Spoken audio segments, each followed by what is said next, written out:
right, people, here we go. Welcome in another edition of the NBA Tip-Off Show powered by WagerTalk.com. I'm Joe Raineri. SportsGrid.com is where you can find me. Also joined by Mr. Rob Vino of SportsMemo.com and the two gentlemen below me in this Brady Bunch looking like SOB. I've got Mr. Ski Prophet here of Wager Talk as well as Finn at Wager Talk. Figure out where he's at. And we are back at it here today on a Tuesday, guys, February the 4th.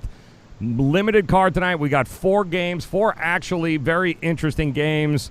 And the media has done an amazing job of hyping up one of them, of course, because it's the quote-unquote future of the NBA tonight with Zion and the Greek Freak. So we'll get you our thoughts on those games.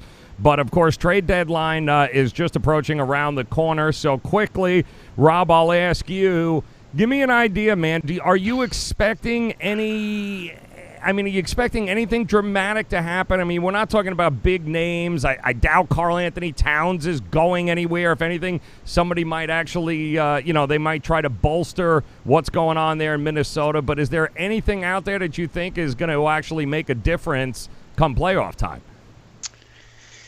You know, I'm not sure, Joe, but I will say this. I wonder why Houston or what they plan on doing, because they're trying actively to move Clint Capella, and what they plan on doing in the middle, or if they plan on playing 6'6" and under for the remainder of the season.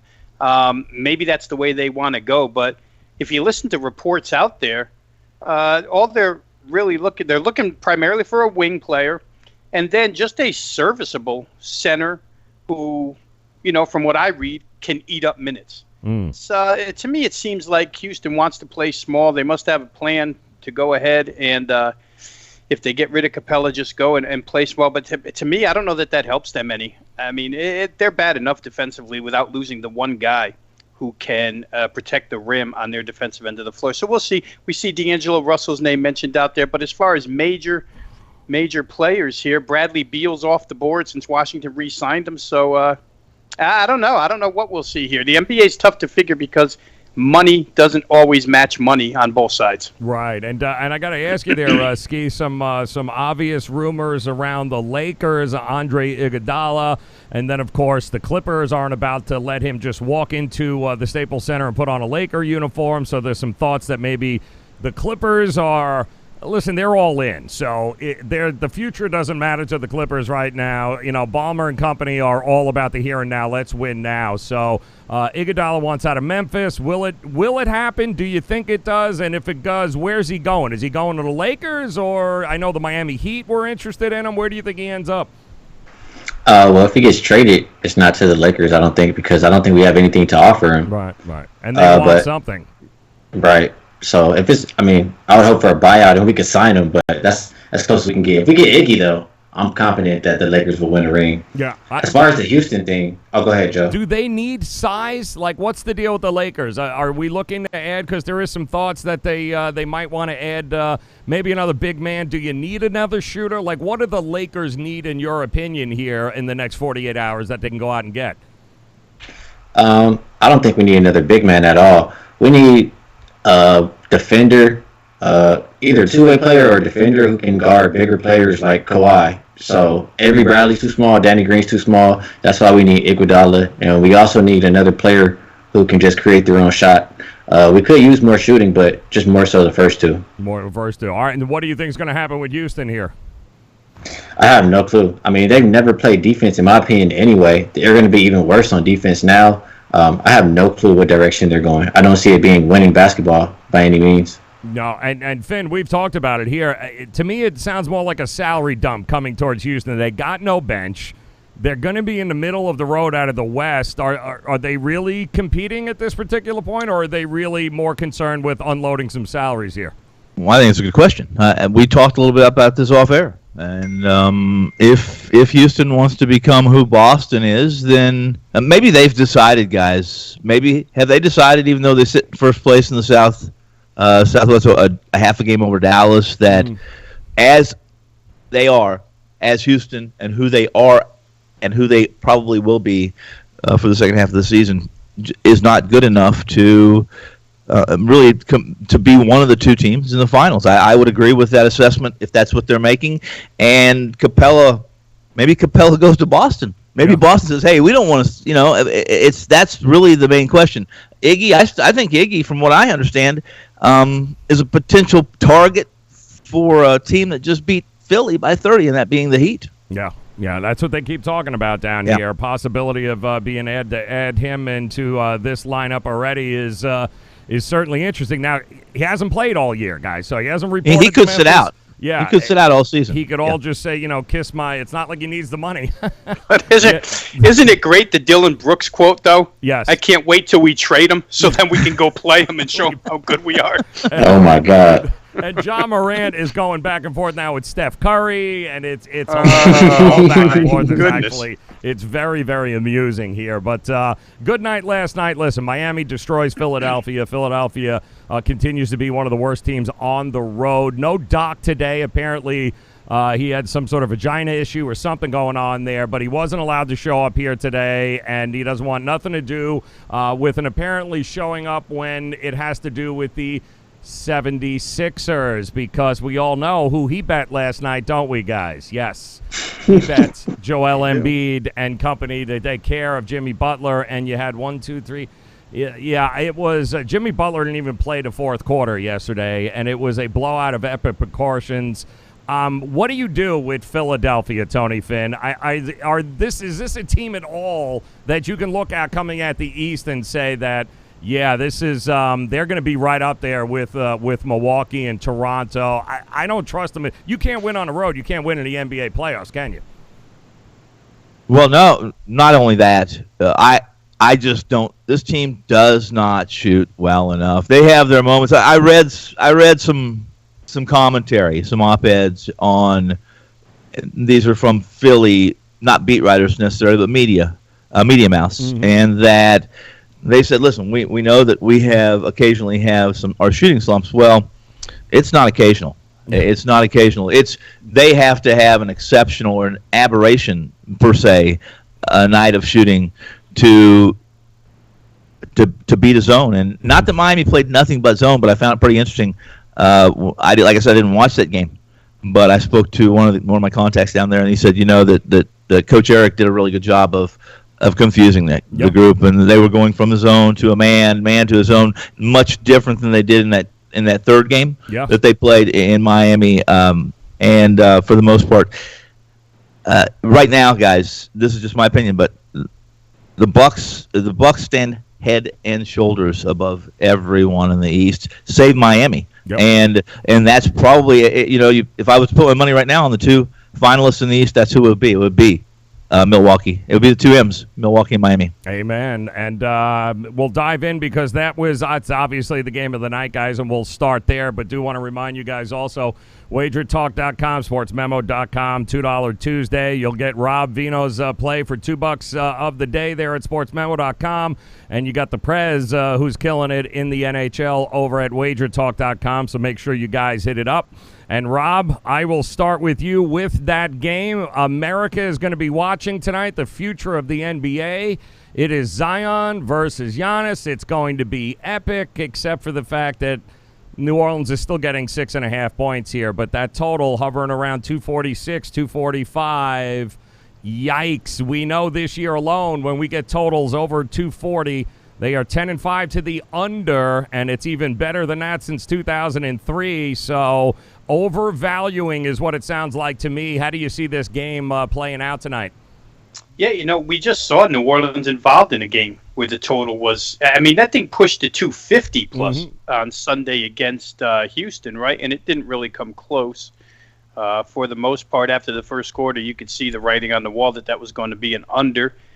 Here you've got a game, Joe, where maybe your first reaction is, well, Milwaukee hasn't seen New Orleans with Zion. They played once already this season, but in that game, Giannis didn't play for Milwaukee. And we know Milwaukee's been good without Giannis anyway, but in that game, they scored 127 points on New Orleans without him. So, the potential to get to 245 is there. I don't know that I want to rush to the window and play that way. You have to, like you have said before, you only need a couple of minutes, 2-3 minutes to go wrong for a game to stay under that type of total. So I'd probably lean here towards the home team plus 6.5. Milwaukee may want to, kind of step on New Orleans and stake their claim as the big kid on the block still. But I do think New Orleans is good enough to hang within 6.5 here. I know that game Sunday was a little bit disappointing. The fact that Houston didn't have a player 6'6" or over, and New Orleans still couldn't win. But the matchups here are not that bad. And Milwaukee, for what it's worth, is short their backup point guard here, George Hill. I don't know how much of a difference it would make. But if I had to play this one, I think I'd be on the underdog plus 6.5. And Ski, let me ask you, man. Listen, it's nice. It's a Tuesday night, and I'm sure Zion and the media loves this. But to Milwaukee, listen, they're a 7-loss team here. What are they, 42-7, going up against a 20-30 team? I'm fairly certain Milwaukee is like, yeah, okay, Zion's here. Oh, yeah, all right, next. I mean, their plans are much bigger than, we get to play against Zion here tonight. I agree. And if you like Milwaukee, I would probably look more towards them in the first half. Both teams have been good, really good lately. New Orleans 15-4-1 against the spread their last 20 games, and it's tough to step in front of them for the full game. So I would lean towards New Orleans plus the 6.5 or Milwaukee on that first half. And as far as the total, both teams top 5 in pace, but both teams play great defense as well. So I could see it being a little bit too high and sneaking under the total. Ooh, all right, sneaking under the total there. And Tony, talk to us here, brother, man. Where are you leaning in this game? Well, Wes spoke to this a little bit right before we came on here as well. This is not. I don't even think this is truly a contest. I've never been one that was big on the Pels this year. I know I've had my differences with the panel on that, especially when Zion came on and he was the talk of at least the talk of the league for a week or 10 days, whatever the case may be. But the one thing the Bucks are doing, and one thing they've done recently, first off, this team hasn't lost 2 games in a row all year.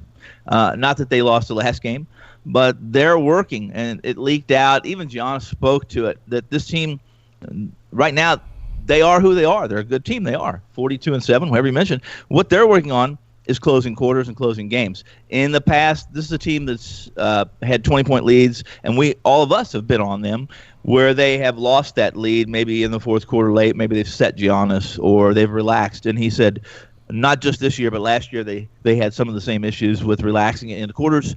And recently, their focus is playing from the first minute to the last minute this last week. And if we look, guys are 9-1, 10-1 over the last 11 games. Mm-hmm. And the only loss they have was to an undermanned Denver team where they lost at home. They've won their last 4 games in a row. They've won those 4 games on the road by almost an average of 20 points. Now, the competition in their last 11 games haven't been great, but this team beats whoever is in front of them.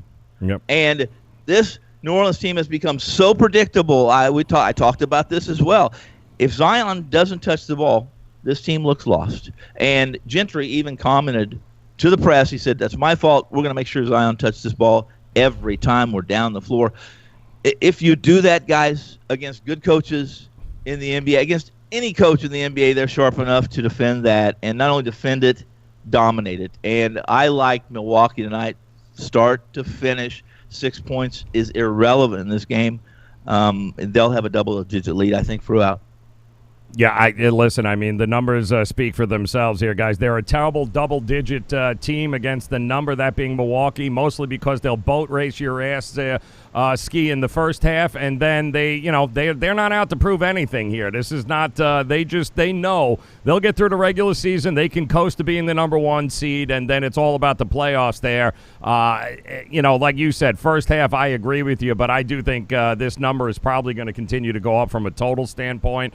Don't trust it at all. Don't see that happening. Plus, Zion's still out of shape, guys. Is he not? I mean, what are we going to get? 20 minutes from him? Okay. I mean, he's going to pad some stats, and then the more minutes you get from Zion, the worse the larger the margin Milwaukee wins by. Exactly. Bottom line. It's the bottom line is right. All right, set game number 2 here tonight, guys. Let's look at the Charlotte Hornets taking on the Houston Rockets. Rockets, it looks like Westbrook, I don't know, he was doubtful earlier. I don't think he is still doubtful. Austin Rivers is there. P.J. Washington questionable for the Charlotte Hornets. Some trade talks around guys on both sides here, but it is a 13.5-point Houston Rockets edge and a total of 222.5. And, Rob, I'm going to guess that most of those points better come from Houston because probably not going to get a lot from Charlotte in this one. Well, it's interesting, Joe, with the route Houston's chosen to take now, with no center, P.J. Tucker at 6'5" playing center, you would think that the two guards on the Charlotte side, Terry Rozier and Devontae Graham, they're aggressive by nature. So why not attack the rim when P.J. Tucker's staring you in the face? So I would think that Charlotte will not look for the outside shot first. I think they'll look to penetrate first. Houston's not a team that's adverse to fouling people, so you may get a lot of trips to the free throw line. And then, of course, the man in the middle for them is Cody Zeller at 6'11", and I consider that a mismatch. Don't know what his props are for this game, but Cody Zeller should be able to do whatever he wants at the rim against this team. So Houston probably will have to score points, Joe. Charlotte, for what it's worth, on back-to-back nights is 7-2 against the number. And Charlotte, again, on back-to-back nights is 6-3 over the total in the second of back-to-back. So they've covered. They've been higher scoring. This one from last night, they played a tough defense in Orlando. Now, like I say, you come and face a team that's not going to throw anything above 6'6" at you. I could almost see a little bit of an up-and-down game here. I know that Charlotte, when we talk about pace, season-long pace, they're a slow team. They don't like up-tempo. But in a game like this, I don't know how you ignore your opportunities to score if you're the Charlotte Hornets, knowing that you probably have to outscore Houston to win. You talk about Westbrook being out. Sometimes this team is more fluid when Westbrook is out. I know Russell likes to push the pace a little more, but sometimes it allows James Harden to be James Harden. They didn't shoot well in that game against New Orleans. I think they probably shoot a little bit better here. At 222.5, maybe this one crawls over the total, Joe. Interesting. Talk to me here, Ski. If you were looking at this game, no Westbrook, okay. To Rob's point, maybe you get a little bit more efficiency coming out of that offense. Well, I agree with a lot of what Rob said. First of all, Houston, if I'm not mistaken, they're on my hell no list still. So now we expect them to win by what, double digits? Yep. No, not so fast. 7-2 against the spread, second of a back-to-back. I'd have to take the points with Charlotte easily. They haven't been playing well, but like I said, neither has the Rockets. And the Rockets are a team that they play a little bit better for competition versus these lesser teams, 10-15 against the spread, that being 45% win teams or less. So Charlotte on the spread and the total, I agree. We touched on it a little bit in the beginning of the show. No Capella, like PJ at the center, that's too little. They're going to score at will. Even if they play slow, they're going to score easily. The last ranked offense over the last 5 games. But as I said, if I think they're going to score any night, it'll be tonight. So Charlotte and over. Ooh, Charlotte and the over. So talk to us here, Finn. Where are you going, my man? What you looking at here in this matchup? Well, there's 2 ways you can look at this game. You can say a Houston team that with no big, they can't rebound. Let's look at the last 2 games. They were out rebounded, I think, by 12 or 15 2 games ago by 20. They were out rebounded by 20 by the Pelicans. And by the way, let's flip back to this one. They were out rebounded by 20 by the Pelicans, and the Pelicans still lost. So what happens again, Milwaukee? Okay, we're on the next game. Never mind. Whoa, these guys are correct in a couple areas, and that is, first off, you might as well run against Houston right now, and Charlotte should run against Houston. And Rozier, the bulldog fullback that he is, should be going to the rim, just as Rob said, against this team. And you can look at it like there's just no way Houston covers this 14. Or you can look at it this way. Who's last in the league in rebounding margin in all the NBA? Unfortunately, it's Charlotte. So is Charlotte going to be better because they're facing a team that's 6'6" at best? Question, Tony. Or go ahead. What about more recently? I mean, without Capella, it's going to be a little different. Houston is last in the league for rebounding now. Well, okay, so let me reword that then. Who's last in the league rebounding? Save Houston. Charlotte. So here's what we're looking at. Do they compete on the board, Charlotte? If Charlotte competes on the board, this is no contest. You better take the Charlotte in 14 points. You better. If Houston hits their 3-pointers, then maybe they can cover this. But I'm all over. I agree with both of you guys. I am all over Charlotte. If I'm playing this game and I didn't, I'm all over Charlotte plus the points. Houston is carrying themselves. Their posture is a team that's almost defeated, especially if they're not. Especially if Harden isn't getting his or isn't going to the line. I don't like what I see. You guys, all of you can take Houston on the over here. I like Charlotte and the under. Ooh. Charlotte and the under is what the play is here. Don't forget, Houston's still on the hell no list here for ski, so that's quality. And big shout out to the guys in the chat room, the ladies in the chat room. We got Lotus Scalper loves the Hornets first half, getting 8. Anthony Vespi joining us. Who else we got? Planked Woodworking would like to know if we're going to see Jazz Hands today. There's still a couple of games to get to, so yes, that is still a possibility. Shedrick in the house, good to see you. Public Enemy 508, Luke, Caleb, all you guys, pleasure to see you here on this Tuesday as we move on to game number 3 here on the card, guys. And I don't know what to do with this guy. I really don't. It would be really hard to fade Damian Lillard right now, guys, with what he has managed to do here over the last couple of weeks. As Portland, some people think they have turned a corner right now. They're getting 4.5. It's kind of stayed true there. Denver at home, Portland getting 4.5. Total is right around that 225 and a half mark. And Rob, listen, Jamal Murray apparently is questionable now, so there might be an opportunity where at least soon they'll get him back in the lineup, and every bit helps for Denver. But is that a train you want to get in front of right now with what's going on with Lillard in Portland?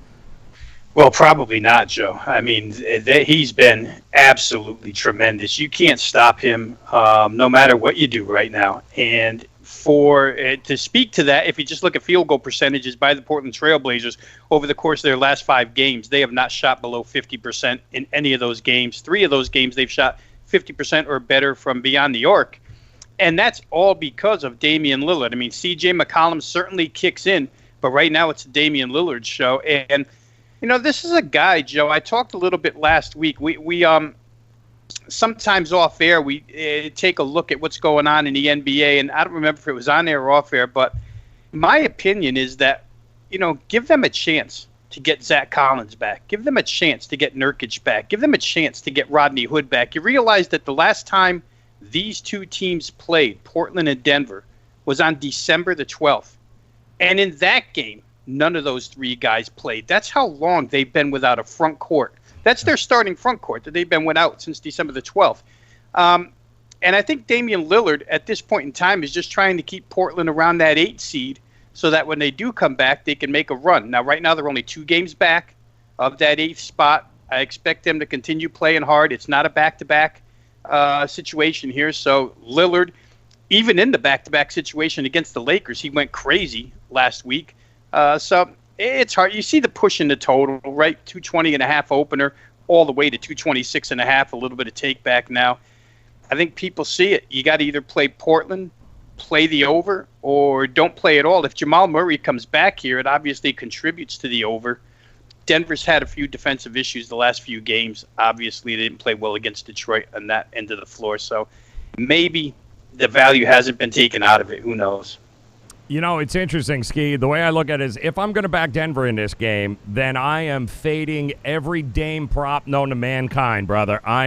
Because the only way Denver is going to win this game is because Lillard has finally come back down off of the unconsciousness level that he has been playing at. So if I'm back in Portland, I'm backing Lillard props too as well. How are you backing this here tonight?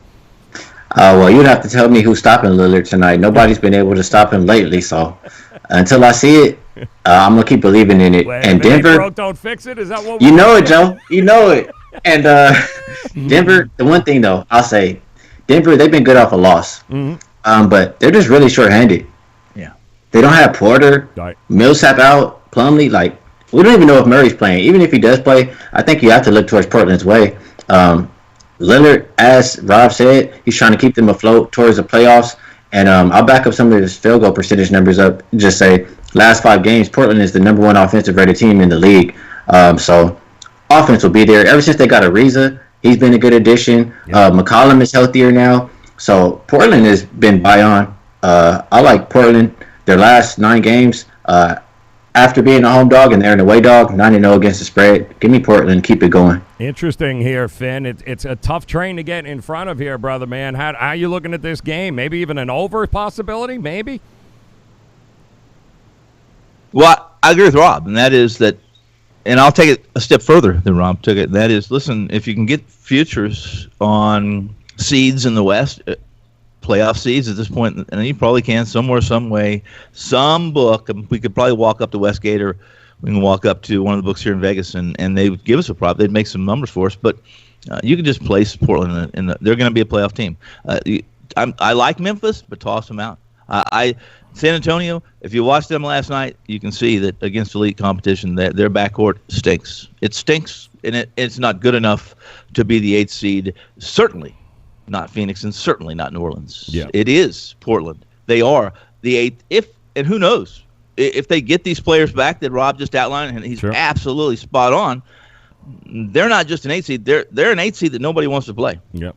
Yeah, nobody wants to play. Now, good point. How does this team's rested? This is a spot where you can't just confidently push in on Denver because Portland, for the most part, are rested, and the only thing they really have to deal with in this game is the altitude. And Denver's not the kind of team that's going to push the pace anyway. So what are they really dealing with? In this situation, if I'm Portland, I'm going to take advantage of taking one of Denver's players off the scoring list. Not that he scored, but would you guys agree with Harris probably going to be the one hacking on Lillard tonight? So in that situation, a shorthanded is Denver, and Denver's been unpredictable. Guys, come on, they've been really good, they've been really bad. They're shorthanded. I don't know what to expect from them, and I'm fairly confident in what to expect. I'm not stepping in front of Portland. In fact, if I'm going to be on this game, I am going to be on Portland in the points. Yeah, I mean, listen, Blazers actually are a little more well-rested. Their last game was Saturday. Right. Denver played on Sunday. And there is a double revenge spot in here as well, guys. Having lost to Denver twice already this year, 108-100, 114-99. So I know the total got pushed up a little bit from the opening. So that was early this morning. So maybe there is some thoughts, and we might get some points here. But man, it is tough to go against that train known as Damian Lillard and the way Portland's been playing right now. My word. And Joe, on this, I got a question from William. Thoughts on the Blazers' first quarter? Denver's been a slower starting team for a while now, going back to last year. And I mean, I want to say maybe even 3-16 is the number I remember against the spread for first quarter. So I like probably Blazers early and often. You got to think Lillard plays majority of that first quarter. Yes. So probably getting on them first quarter instead of the half might be even better. Yeah, and there's absolutely been a guy that's it takes him a little while to get those engines revved up for the big boy there. Denver going to be a lot of fun watching this game, though. It's going to be interesting to see where it goes, which leads us into the final game of the night, the late game. The Lakers heading back to the Staples Center to take on a team who never left there, that being the Spurs, who blew a 15-point lead last night at the Staples Center to the Clippers, and now they get to take on their reward, a LeBron team who is, their first game back, they lost. They won their next game in fashion. Now they're back here at the Staples Center. This is a big number, guys, and it just keeps going up here. We're looking at the Lakers now, 12, 11.5, 12, opened up at 12, so it's bouncing back and forth. Total 226.5 now. San Antonio last night, first half, was getting 5.5. That was an easy win. They were getting 9.5 in the game last night against the Clippers. They covered even though they lost. Rob, what say you, man? This is double digits here for a Spurs team. Is it maybe the public just so enamored with the Lakers now coming home? They think they're going to go on this crazy run, and it starts with San Antonio tonight? You know, it could be, Joe. I don't know that the number is that far out of whack from a power ratings perspective. I do think it's about 1.5 points strong. I made it more 10.5 than 12. I'll say this: if you like to back season history, the San Antonio Spurs are 4-0 away from home in back-to-back games this season. You wouldn't really expect that out of them. You usually consider them to be a veteran team, but they've been real good in this situation. As you mentioned, they didn't really have to leave. They're going to play in the Staples Center once again. The one thing you worry about is do they go out and party? And I don't know. Does Jakob Poeltl go out to strip clubs after the game? I really don't know what. You would figure DeRozan and Aldridge are veteran enough to know that you don't go out to the last night. So I would think that they'll be in pretty good shape here. They can score, and as long as you can score when you're getting this type of number, even if you're down in the fourth quarter, it's always wide open to you. I want to point out some defensive numbers before I give it up to Ski here real quick, where San Antonio is concerned. In their last 7 games, it's been more like a Greg Popovich defense. They haven't allowed better than 46.4 from the field in 7 consecutive games. They haven't allowed over 110 points, but twice in those 7 games. And you know what? They're 5-2 against the spread in those. So they've gotten a little bit of defensive mentality. This is the second game of what they label as their rodeo road trip, where they go away for 8 straight road games. So they're well prepped for it. And, if it were me, I'd have to take the 12 here with San Antonio. The total I thought was too high to begin with, but certainly money has come in and chopped it down. So I don't know how much value is left there, but I think San Antonio plus points is worth a look in this spot. Yes, and listen, James Lee joining us in a chat room wants to know, are these guys even any good at picking games? And the answer is absolutely not. In fact, if I was you, go ahead and fade every one of the plays, especially that we throw out here, especially the guy down below, but not this guy, the next guy I get to here. Talk to me, Ski. I know it's the Lakers. Let me guess. You going to go Lakers here? Maybe I'm thinking first quarter, first half, first 5 minutes, after the 12 minutes. How you going with this game here tonight? Talk to us. No, I can't go Lakers in this one. Looking at just the numbers, I back Rob up. Spurs 6th defensive rated team over the last 5 games, and Lakers not far behind them at 10th. So I see more defense in this game than not, and I didn't even see that number drop. I have it on my paper written under, but it's gone down to 226.5. I still would play it under. I know the over is 4-1 on the second of a back-to-back, just like they were 4-1 against the spread. But they've been playing under 4 of the last 6 games. Pace-wise, San Antonio a little slower. I'll go with under, and I'll go with Spurs plus the points. Plus the points. All right, I love that. Look at his face. Look, we marked this down on the tape here. We're gonna have to play this back here, Finn. Ski going against his Lakers, man. Oh my word! Shows you he's all about the money, man. What about you, Finn? Where are you rolling in here, man? How do you trust it, or where are you approaching this at? Well, if you look at last night's line, it was a 9 to 10 point line. I think it opened at 10, went down to 9, with the Clippers being obviously the 9-point chalk, home chalk over a San Antonio team. This isn't a true back-to-back. The only travel that comes in this game is from the hotel room to Staples. Same hotel room they had last night, same one they're going to have tonight. And this last night's game was not played at pace. And if you watched this game last night, which is the one I did watch, you saw the Clippers essentially say, "Okay, let's see what you guys have. We're not gonna give a ton of effort. Let's see what you have." And by golly, San Antonio plays hard, and they take, a 13 or 15-point lead, whatever the case may be. And in the third quarter, the start of the third quarter, you saw the Clippers came out and said, okay, this is what we got. And I think San Antonio scored 19 points in the third quarter and in the fourth quarter, looked like they were completely and utterly lost in the backcourt. They could not penetrate the defense of the Clippers. The Clippers were physical with Aldridge. Aldridge looked old last night, guys. He looked old.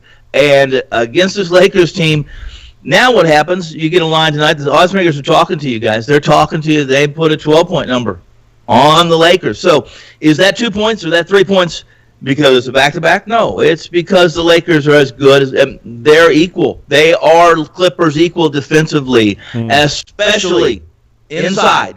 And if they take lessons from, not that they have to take lessons from the Clippers, but they're going to be physical with Aldridge, and they're going to be on this backcourt with LeBron and with the defense. Their perimeter defense, Lakers, is top tier. It's excellent, and these guys are both accurate. If you're laying this number, you better hope San Antonio absolutely falls asleep and shoots 35% from the field, because the right play here is under.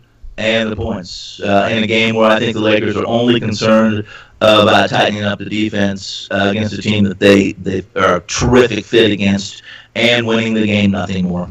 It's interesting. I didn't realize how good they were as a double-digit conference dog, too, guys. 46 and 32, rather, against the number. 59% the Spurs are in a situation as a double-digit conference dog. It is part of the back-to-back, but it's not like they had to hop on a Greyhound or a plane or anything. They're staying in the same hotel. They're not even changing locker rooms. So it's not a whole. I'm not sure that's a situation where rest or anything along those lines are going to come into play. Now, obviously, the Lakers haven't played in a little while, so they'll definitely have the rest. But, man, double digits in this spot is it's an awful lot here, guys. Any which way you cut it, that's a lot to expect them just to collapse the way they did after they fought. And they played defense, to Ski's point. They've been playing some damn defense now, too, as well. So where you going here, guys? It's best bet here time. So talk to us, Rob Vino, $2 capper there at sportsmemo.com here today. Talk to us, Rob. Best bets, where you rolling? Well, limited card, Joe. I would think that I'm going to adhere to this show's theme of if it ain't broke, don't fix it. Love it. And that would be Portland, Denver. I know we've lost some of the number here. I know it opened 220.5, and we've got 225.5 now. But that being said, I still see Damian Lillard and company putting up their share of points. They're not very good on the defensive end of the floor. I see Denver putting up their share as well. If Jamal Murray plays, as I mentioned earlier, that can only help. So I'll take over 225.5 here. It is interesting. They played twice. They were long ago. One of the games they played was the very first game of the season for both of these teams. And they both stayed under. But I'd rather look at current form than go way back to October 23rd and look at that form. I think this game probably gets over 225.5. Over 225.5. Ski, where are you going, brother, man? What's the best bet here tonight? This time I'll rock with the total, and I'll go, even with the line move, I'll go to the Spurs and Lakers game, and I'll go under. What is it, 226.5? Yeah, that's fair. Two top 10 defensive rated teams. Spurs under 4 of their last 6. Give it to me. I like that too as well. Talk to me there, Tony Finn. Where are you going here tonight? Best bet. It's a sad day. I agree with both these guys. Sad day that I can't sit here exactly. I can't do the power of the lesbians things, the pay me bitch lines. I can't do any of that stuff. They're absolutely no fun today. Honey, So I've got a lot I'll of make energy. plans for tomorrow, but let's make it a third different best bet, so we'll give the audience they can take punches at us tomorrow when they find out what the results are. I'll take Milwaukee minus the points. You're gonna go Milwaukee minus the points. All right, so I'm shits and giggling my way through this here, guys, and I'm thinking on this card. And call me crazy here, but 4 games. I know we just do a 4-teamer for shits and giggles. You know what? Give me every damn underdog on the card here tonight. Give them all. Give me the Spurs. Give me the Portland Trailblazers. Give me the Charlotte Hornets, and I will take the under in the Pelicans-Bucks game. All right? How's that? Combo it. You can do, actually, if you want to do, just roll it down, guys. You can do a round robin. Go ahead. Go with it, man. Was that all 4? I like it. I like it. I agree with all you guys. Mark this day down that I agree. It's sad. This is very sad here because Tony is actually on our wavelength right now, which is also extremely sad here. But, to me, give me all the dogs here. I'll take the under in the Pelicans. Give me the dog, Ski, in every other game here. I think they're all live here at this point getting those points.